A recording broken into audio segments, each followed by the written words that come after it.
My name is Hilda.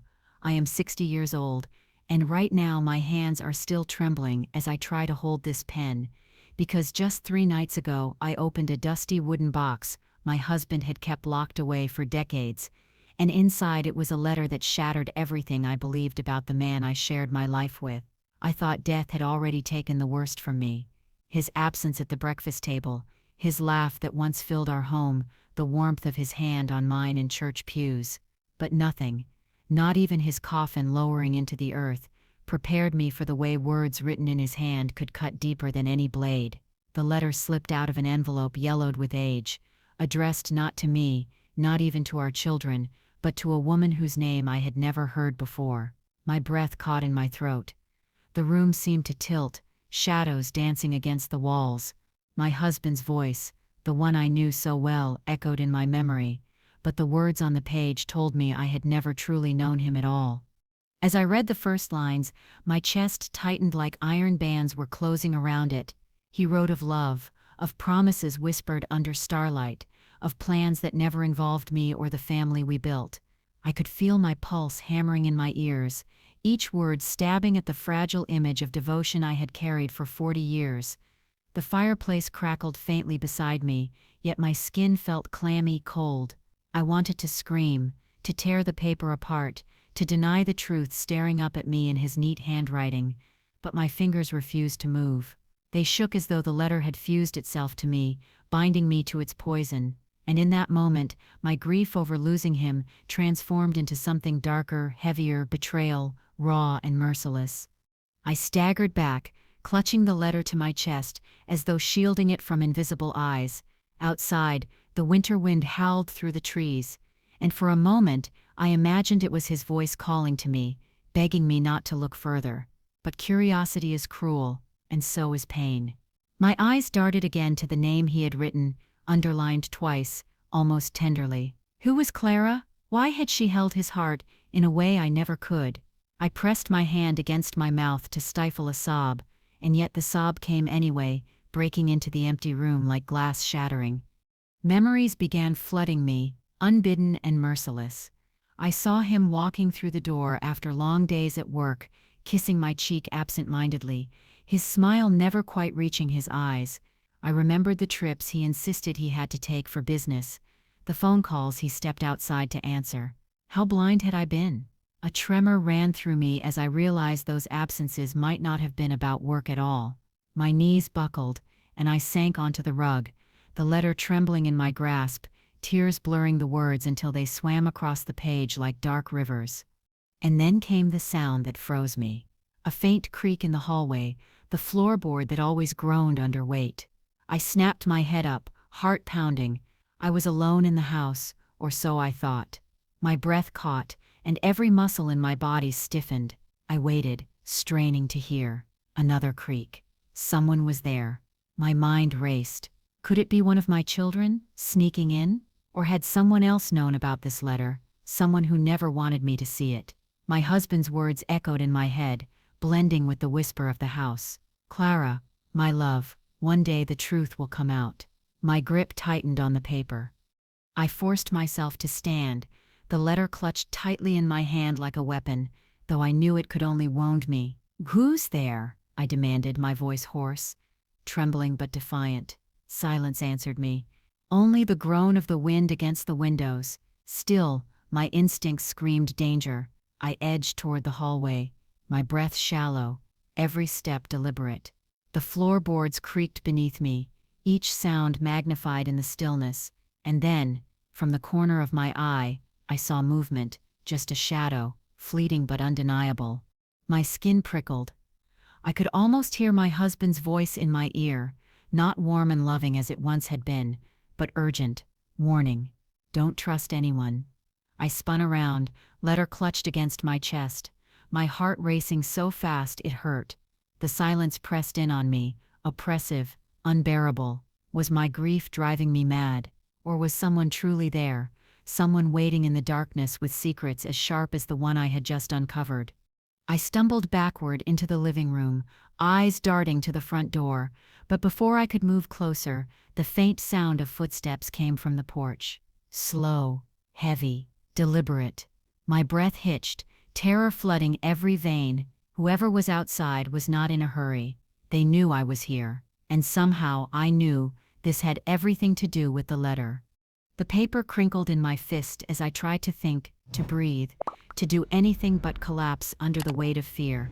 And just as the knob of the front door began to turn, a sick realization struck me. I wasn't alone in this house after all. Someone had come for me, and maybe, just maybe, they knew exactly what I had just discovered. Before the letter, our days were ordinary in a way that felt like shelter. Each morning I woke to the kettle's whistle and the soft thud of Henry's slippers on the hall rug. I made the coffee, always too strong, and the steam would halo the window above the sink where the oak tree framed the yard. He would appear at the doorway with his hands smelling of sawdust and soil, and he would kiss my forehead like a benediction. Sundays were for church, then a simple lunch at the little table that bore the marks of homework and paint projects, scuffs that meant life had been lived there, not preserved. He learned to cook when my knees wore thin. He made soup that smelled of rosemary, and we ate while the children played cards on the floor and told stories. There were framed photographs everywhere, a graduation hat, a crooked fair portrait of Henry grinning with his arm around me, a blurry shot of the kids on the beach. The house filled with small rituals. Henry winding the hall clock each Sunday, his thumb tucking a slice of pie into a tin for me, his off-key whistling as he painted trim. I loved how he kept his tools clean and traded neighbor favors with an old-fashioned generosity. We had arguments, but they were small, and the kind you make up over cookies and tea. I would bring in the laundry while he mended the fence and tell stories about my day. He would listen, and then tell me about his plans for a new birdhouse. Once when a storm rattled the shutters, his fingers reached for mine in sleep, and the steady cadence of his breath stitched me back to calm. I thought I knew him, the gentle man who fashioned chairs, who greeted the mail carrier by name, whose laugh softened quarrels. Even when the children left, and the house grew quieter, our habits kept the place warm. We split the newspaper at breakfast, shared a sandwich at noon, and watched old films in the evenings. He liked to sit on the back porch and discuss a story about his father teaching him carpentry, and I would listen, feeling gratitude that nested in my chest like a small bird. But life is full of tiny fissures that go unnoticed when you are busy loving the surface of things. There were afternoons when Henry would receive a letter and hold it to his chest, his face closing like a book. He'd go out to the shed and lock the door for an hour, and I would tell myself it was paperwork or an old friend. I noticed a smudge of ink on his cuff once, and asked, and he laughed it off, telling me not to fuss. An open drawer that was sometimes closed, a photograph ever so slightly askew, small incongruities I explained away, because I needed the world to remain steady. There was a Sunday when he stared into the coals, as if listening to something I could not hear, and I felt a prickle of unease, but I swallowed the question because his silence seemed like solitude, not danger. The truth grew in soft places, wrapped in habit and assumption. When he talked about future projects, his eyes would flash with a distant light that made me think of youth and ambition. Yet sometimes that light looked away from me for a breath, a small averted glance where a microsecond of something else shimmered. I used to notice how his shoulders slumped after certain phone calls, how he'd fold a letter and tuck it into his jacket as if it were contraband.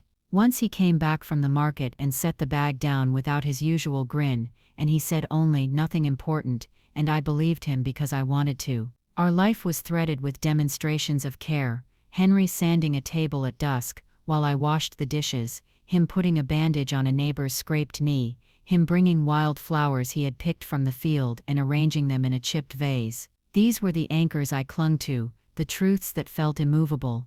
Yet in the quiet folds of ordinary days, the small things I had passed over were stitching a hidden pattern. The letters, the locked shed, the occasional sharpness in his answers, each offbeat note slowly formed a melody that did not belong to the house I loved. It was easy to cast these signs into shadow, to say they were nothing more than habit, but when you ignore the first tremor of a wall, the collapse comes without warning. I remember once watching him lift a photograph and run his thumb along its edge, his face suddenly far away. I asked him what he was thinking, and he smiled, a practiced smile, and said, "Just remembering," and I let the moment pass. If only I had asked more, pressed harder, demanded the name behind that faraway look. There were old jokes we repeated until they were threadbare. We lived in those small certainties until the day I found the letter, and then the certainties began to unspool. The peace of our house had been real, but it was not the whole truth. Something hid in the corners,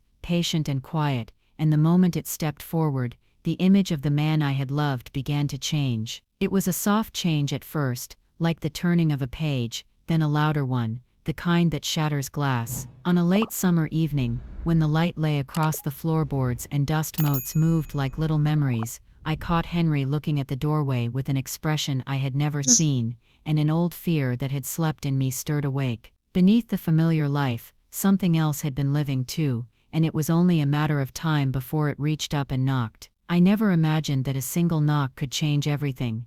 My children were different from the beginning, though I tried to pretend they were simply two branches growing from the same sturdy tree.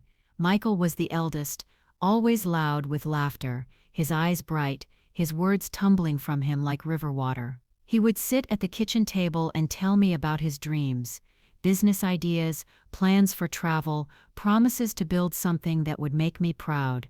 He hugged me often too tightly sometimes and kissed my cheek before leaving the house. There was warmth in him that lit a room, and then there was Daniel, my quiet boy. His eyes lingered on shadows, and when he spoke it was measured, careful, as though each word cost him something. He wasn't cruel, not then, but there was a stillness about him that felt uneasy, like walking across ice too thin. He rarely laughed, and when he did, it was dry, quick, like an echo rather than joy. I told myself Daniel was simply more thoughtful, an old soul. He liked to sit in corners with books, his gaze slipping from the page to study people when he thought they weren't watching. I often caught his eyes on me, on his brother, on his father, but when I asked what he was thinking, he shrugged, saying nothing before vanishing outside. Where Michael loved company, Daniel kept his own. When family gathered after church, Michael played the host, offering pie slices and teasing cousins into games, while Daniel sat apart, his fork tracing slow circles in his plate. I loved them both, of course, but in different ways, one for his sunshine, the other for his mystery. Over the years, though, Daniel's mystery thickened into something heavier. He began to question Michael with a sharpness that startled me. At dinner, Michael would describe a new plan, and Daniel's lips curled, his voice cutting in with questions that sounded less like curiosity and more like challenge. "And how will you afford that? Who's going to trust you with their money?" Michael brushed it off, laughing, but I saw the sting flicker across his face. Henry tried to ease the tension, changing subjects, but Daniel rarely let go once he sank his teeth into doubt. At first, I thought it was sibling rivalry, the kind that passes with time, but Daniel's silences grew colder. When Michael received praise, Daniel's jaw clenched. When I congratulated Michael on an achievement, Daniel slipped from the room. There were moments I reached for him, tried to pull him back into the warmth. I would place a hand on his shoulder and say, "We're proud of you too, you know." He would nod, stiff, but his eyes betrayed something darker, something hungry. One evening I found him in the shed, rifling through Henry's ledgers. His back stiffened when I entered. "What are you doing?" I asked. He closed the book too quickly. "Just curious," he muttered. But his eyes didn't meet mine, and the way his hands tightened around the leather cover made my stomach turn. Later that night, Henry whispered in bed, "He's watching everything, our accounts, our plans." I hushed him, telling him Daniel was only cautious, but the unease lingered. The cracks widened after Henry grew ill. Michael came often, bringing food, helping with repairs, making me laugh even through my tears. Daniel came too, but his visits were different. He stood at the edge of the bed, his hands in his pockets, eyes flicking to the pills on the table, the papers in the drawer. He asked questions. Not about his father's pain, but about the property, the savings, the will. "Have you thought about what happens after?" he said once, his voice flat. My throat tightened. Henry turned his head away, silent. I wanted to believe grief was twisting him. That fear for the future made him harsh, but sometimes I caught him smiling when he thought no one was looking, and that smile chilled me to my bones. Michael's laughter couldn't cover it. My prayers couldn't erase it. Something had taken root in Daniel, something envy fed, and it was spreading. I remember one evening, a storm raging outside, lightning flashing against the windows. Michael and Daniel sat at opposite ends of the room. Michael teased, trying to lighten the mood, but Daniel's gaze burned into him, sharp and bitter. "You think everything is a joke," Daniel said, voice low. "You've always gotten what you wanted." The room stilled. Michael frowned, confused, then looked at me for help. I forced a smile, told them both to hush, but inside, my heart was pounding. Even then, I told myself families survive storms. I convinced myself Daniel would soften, that Michael's love would heal the rift, but deep down, beneath all my reassurances, something stirred, a dread that whispered Daniel wasn't just envious, he was waiting, watching, planning. And though I couldn't yet see how, I felt the air in the house grow colder every time he entered the room. The night I found Henry staring out the window, his hand gripping the curtain tight, I asked what troubled him. He hesitated, then said, "I don't trust him anymore." His voice was a ghost of itself, fragile but certain. I wanted to argue, but the truth of it struck me too deeply. I pressed my hand to Henry's and whispered, "He's our son." But even as I said it, I wasn't sure if I was trying to comfort him or myself. And in that silence, while the storm thundered and the boys sat apart, a single thought rooted in my chest, heavy and undeniable: love can blind you, but it cannot erase the warning in a child's eyes. Still, I swallowed it, pretending everything was fine, but the truth doesn't stay buried forever. It waits, and one day, it claws its way out. It began with subtle gestures, ones I tried to excuse because admitting their meaning would have shattered the fragile peace I clung to. Daniel started arriving unannounced, his eyes scanning the rooms before he greeted me. He asked questions about Henry's medicines, about our savings account, about whether the house was properly secured in legal terms. When I told him those matters were private, his lips tightened into a smile that didn't reach his eyes. Michael, meanwhile, stayed his warm self, bringing groceries, fixing the leaky tap, dropping in with his children who filled the house with laughter. Yet even then, Daniel watched from the corner, his gaze never softening, his questions circling back to money, to documents, to the future. Henry grew quieter. At night he would sit with his pipe unlit, his fingers drumming against the arm of his chair. One evening, when I pressed him, he leaned close, his voice trembling. "He's digging. He's trying to take control." I wanted to hush him, to say he was imagining shadows, but the truth was already too plain. I had seen Daniel linger by Henry's desk, had noticed papers moved, envelopes tucked into his jacket. It escalated after Henry's second hospital visit. Daniel drove me home, his hands gripping the wheel too tightly. "You should make things easier," he said suddenly, his eyes fixed on the road. "All the property, the accounts, Dad won't need them soon. Why drag it out?" My stomach nodded, but I forced a smile. "We'll deal with things when we have to." His jaw clenched and he said nothing more, but his silence was heavy with resentment. Days later, Henry whispered something that sent a chill down my spine. "He asked me to sign papers while you were out." I looked at him sharply. "What kind of papers?" Henry shook his head. "Weary. Something about transferring rights." I refused. My heart pounded. It was no longer suspicion, it was fact. Daniel wanted control, and he was no longer hiding it. The house grew tense, as if even the walls felt the strain. Michael sensed it too. One afternoon, after helping Henry into bed, he pulled me aside. "What's going on with Daniel?" he asked softly. "He's different, meaner." I couldn't answer. I simply held his hand and prayed he wouldn't see the fear flickering in my eyes. The breaking point came one evening when Daniel arrived with his wife Marissa. She was sweet-tongued in public, but her eyes darted with calculation. She fussed over Henry, bringing soup, straightening his blanket, but when she thought no one was watching, her gaze flicked to the bedside drawer where Henry kept his will. Later that night, I overheard them in the kitchen, their voices low but edged with urgency. "You need to push harder," Marissa hissed. "I sept trying," Daniel muttered. "But he sept's stubborn. He one set let go. Then find another way. We sept waited long enough." The words chilled me. Another way. What did she mean? Henry must have sensed my terror. That night, as rain lashed the windows, he reached for my hand in the dark.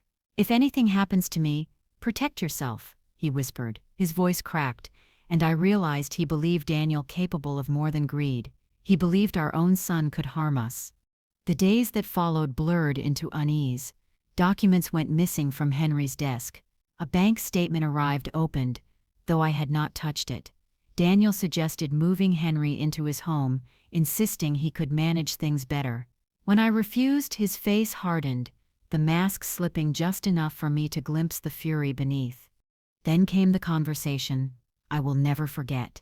We sat at the dinner table, the air thick with unspoken tension. Daniel leaned forward, his tone too calm. "You can't keep avoiding this.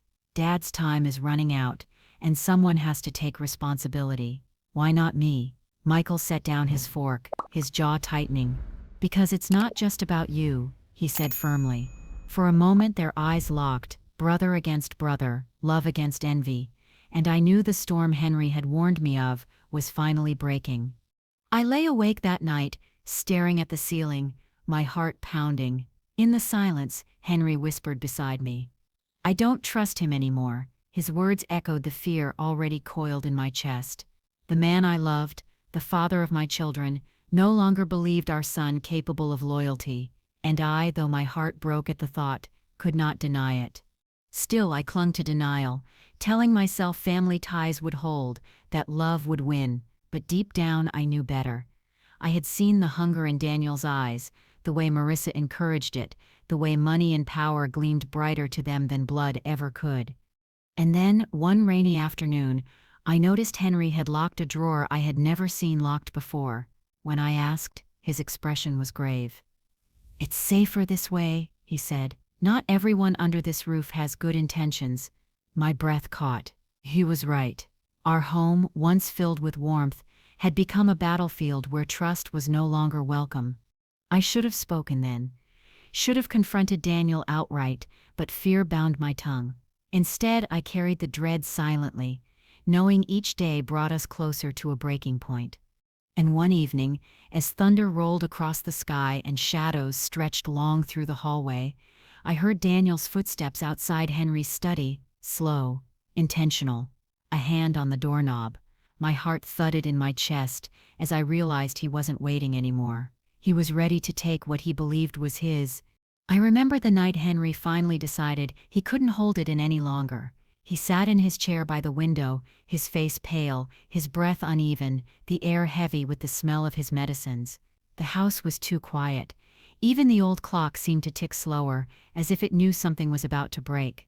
He beckoned me closer, his hand trembling as he reached for mine. His voice cracked as he whispered, "There's something you don't know, something I kept from you for decades, and I think Daniel has found out." My heart stopped. I stared at him, confusion and dread colliding inside me. He closed his eyes for a moment, gathering the strength, then continued. "Before you, before the children, I made choices. Choices I thought I buried. But the past doesn't stay buried. It waits, and now it's here." I shook my head, refusing to let his words sink in. "Henry, what are you talking about?" He swallowed hard, his lips trembling. "Clara," he whispered. The name I had seen in the letter. My stomach twisted as though the floor beneath me had given way. "Who is she?" I asked, my voice barely audible. He turned his head, shame darkening his eyes. "She was someone I loved once, long before I met you. But it didn't end when it should have. There were letters, promises, and when I married you, I swore I would let it go. But I didn't." His hand squeezed mine weakly. "And Daniel found out. He knows." The world tilted. My ears rang with the echo of that name, Clara. It wasn't just a stranger, it was a secret threaded through my entire marriage. My throat tightened. "What do you mean he knows?" Henry's eyes glistened. "I think he found the letters. Maybe more. He knows about the money I sent her when she was in trouble. He knows about the child." The words struck like a knife. I pulled back, shaking. "The child." Henry's face crumpled. "There was a boy, years before. I thought he died young, but Clara wrote me once, saying he lived. I didn't believe her, but if Daniel has proof, His voice broke, and he buried his face in his hands. I couldn't breathe. My marriage, my family, my very life twisted into something I couldn't recognize. The air around me thickened, my chest a cage of panic. All those absences, those hidden letters, the distant looks in Henry's eyes, it all made sense in a way that cut deeper than I thought possible. "Why didn't you tell me?" I demanded. My voice hoarse, my body trembling. He lifted his head, his eyes filled with tears. "Because I was a coward. Because I didn't want to lose you. And because I thought it was buried forever. But now," he coughed violently, and I rushed to steady him, though part of me wanted to recoil. "Now Daniel wants to use it," Henry rasped. "He wants to destroy everything." Tears blurred my vision. I remembered Daniel's questions, his cold stares, the way his smile curved when he spoke of the future. He had found the secret, and it had given him power. The storm outside howled, as if echoing the storm in my chest. I wanted to scream, to wake the neighbors, to shake Henry until the truth poured out completely.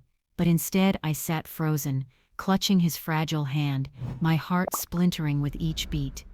Later that night, when Henry had finally drifted into a restless sleep, I stood alone in the kitchen, staring at the dark window. My reflection stared back, hollow-eyed, unfamiliar. Behind it, the trees swayed violently, the wind rattled the glass, and I felt as though the world itself was warning me. Then came the creak of the floorboard. My breath caught. I turned slowly, clutching the counter for support. Daniel stood in the doorway, his face shadowed, his eyes glinting with something unreadable. For a moment we said nothing, the silence heavy, suffocating. Then his lips curled into that cold smile I had come to dread. "So he said softly, he told you." The words dripped like poison. My blood ran cold. "Told me what?" I forced out, though my voice shook. Daniel tilted his head, studying me like a predator might study prey. "About Clara, about the child, about the money that never belonged to you." He stepped closer, his shoes thudding softly against the wooden floor. "I've known for months. And now that you know too, things are going to change." I wanted to tell him to stop, to leave, to take his venom elsewhere, but my tongue felt heavy, useless.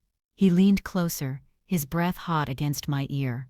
"You see, Mother, the past doesn't just haunt, it bargains. And now you have to decide whose side you separate on."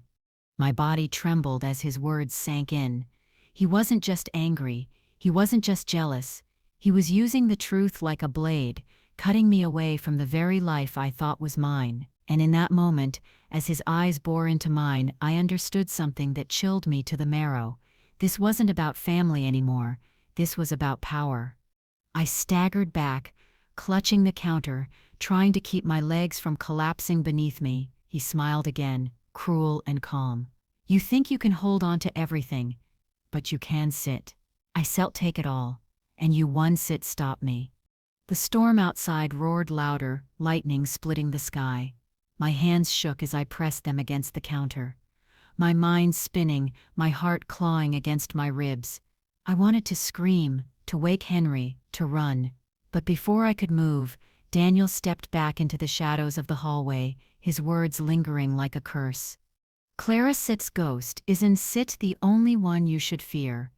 And with that, he was gone, leaving me trembling in the dark, clutching the fragments of a truth that had torn my life apart. The morning Daniel invited us on the trip, my stomach knotted so tightly I could hardly swallow. His voice was too sweet, his smile too deliberate as he said, "You and Dad need some fresh air. Let me take you both out by the cliffs this weekend. It'll be good for us." Henry's hand found mine under the table, his grip weak but urgent. I forced a smile, nodding slowly, though inside I felt every nerve screaming. Something in Daniel's tone told me this wasn't about family bonding. It was about opportunity. All week, the tension built. Michael dropped by, cheerfully oblivious to the undercurrent. I wanted to confide in him, to tell him what Henry had revealed about Clara, about the hidden child, about the letters, but fear sealed my lips. I thought of Daniel's smile, of the way he had whispered, "You'll have to choose sides," and I knew speaking out might accelerate the danger. Instead, I kept the secret. my silence a prison that grew tighter each day. The morning of the trip was gray, the sky heavy with clouds. Henry looked pale, almost transparent, as I helped him dress. His eyes flicked to mine, filled with unspoken dread. "Do we have to go?" I whispered. He squeezed my hand gently. "If we refuse, he'll know we're on to him. We'll be safer playing along." The words felt wrong, but I clung to them like driftwood in a storm. Daniel arrived with Marissa, both dressed too finely for a hike. She carried a smile that didn't touch her eyes. "Beautiful day for it," she chirped, though the wind outside rattled the windows. As we drove, silence pressed on us, broken only by the hum of the engine. Daniel's hands gripped the wheel firmly, his eyes fixed on the road. Henry's fingers dug into mine, his knuckles white. When we arrived, the cliffs stretched before us, jagged teeth against the roaring sea. The wind whipped my hair into my eyes, the salty air stinging my skin. My chest tightened as I glanced at Daniel, whose gaze lingered on the edge far too long. Marissa fussed with the picnic basket she had insisted on bringing, her movements too staged, her laughter brittle.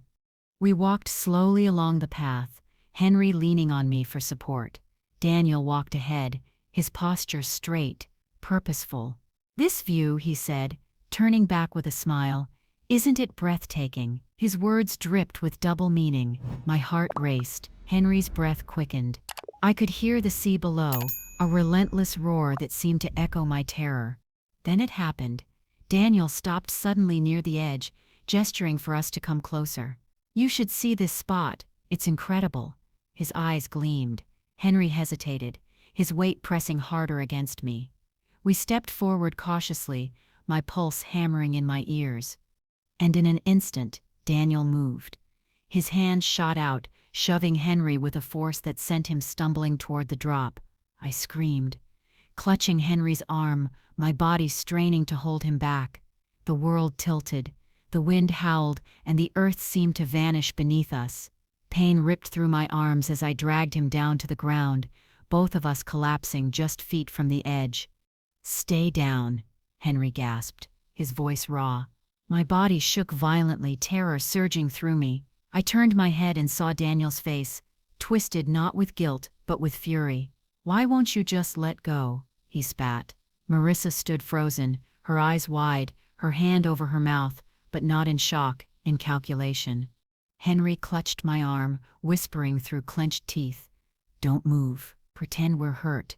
His voice was so faint, I barely heard it over the crashing waves. My breath came shallow, my chest pressed against the damp earth. The taste of salt filled my mouth, my body trembling as I forced myself to lie still. Footsteps approached, slow, deliberate. Daniel's shadow fell over us, his breathing heavy. My heart hammered so loudly I feared it would give us away. I squeezed my eyes shut, forcing my body limp, praying he would believe we were broken, lifeless, no longer a threat to his plans. But then came the sound I dreaded most. Daniel crouching down, his breath close to my ear. "I know you sit, you're not gone," he whispered, his voice like venom. And next time, I one set miss. Every muscle screamed to move, to run, to fight. But I lay frozen, clinging to Henry's trembling hand, knowing that one wrong twitch could end us both, right there on that cliff. I don't remember how long we lay there, holding our breath, waiting for Daniel to make his move. The sound of the sea crashing against the rocks below seemed to pound in rhythm with my own heartbeat. Finally, his footsteps retreated, deliberate and unhurried, as though he was certain time itself would finish what he had started. When the sound of the car engine roared to life in the distance, I dared to lift my head. The cliffs were empty. Daniel and Marissa had left us there, broken, or so they thought. Henry's hand was trembling violently in mine. "We're alive," I whispered, my voice shaking as I pulled myself up.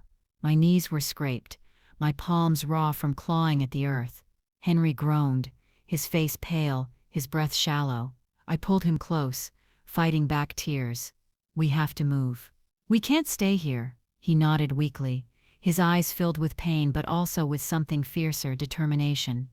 I don't know where the strength came from, but somehow I managed to help him to his feet. Step by step, we stumbled down the path, every shadow behind us a threat, every gust of wind whispering his voice in my ear. Next time I won't miss.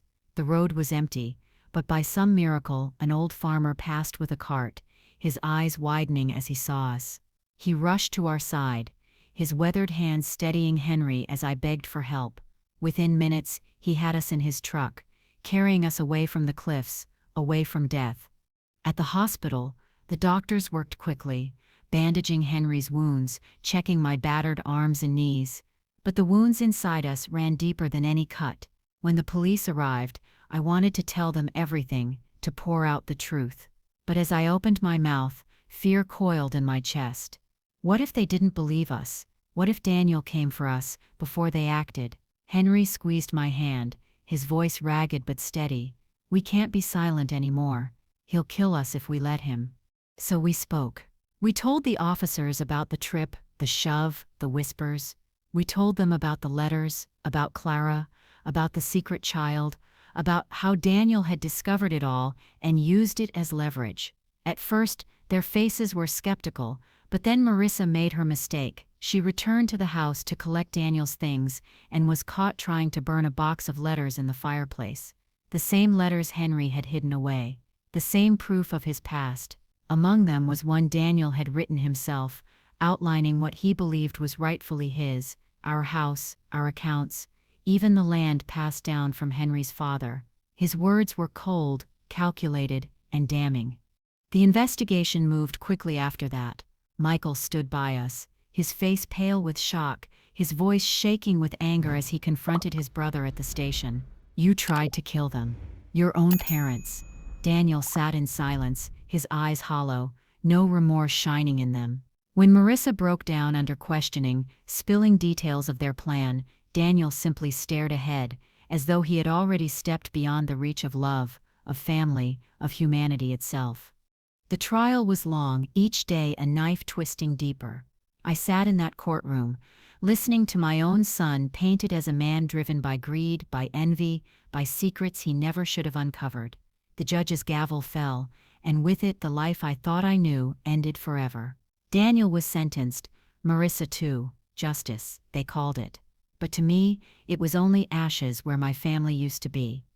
Afterward, the house felt emptier than ever. Michael came often, bringing his children, trying to fill the silence with laughter. I smiled for them, but at night I lay awake, staring at the ceiling, hearing Daniel's voice in the dark. Next time, I won't miss. I prayed he would never find another chance. Henry never fully recovered. The betrayal had carved something out of him no medicine could heal. He passed away quietly one autumn evening, the fire crackling low, my hand in his. He whispered one final apology, his breath warm against my ear. I'm sorry for the lies. I'm sorry for the pain. I pressed my forehead to his, tears streaming down my cheeks. I forgave you long ago, I whispered back. And then he was gone, leaving me with the echo of his love and the shadow of his mistakes. After the funeral, when the mourners had left and the house stood silent, I found myself in his study again. The drawer he had once locked was now mine to open. Inside lay the last of the letters, yellowed with age, fragile as autumn leaves. I held them in trembling hands, reading his words to Clara, words of a love that was real, but a life he had chosen to bury. And in those letters, I finally saw him, not as the perfect husband I wanted him to be, nor as the betrayer I had feared, but as a man, flawed and broken, who loved and failed and tried. I sat by the window, the letters spread before me, the night pressing against the glass. I thought of Daniel, of Marissa, of the family we had lost. I thought of Michael, carrying the weight of loyalty alone. And I realized the truth Henry had never spoken. Sometimes the sins we bury do not die. They grow roots, they find cracks, and through those cracks they destroy. I folded the letters carefully, placed them back into the drawer, and whispered into the empty room. The past is gone, but it will never stop haunting us.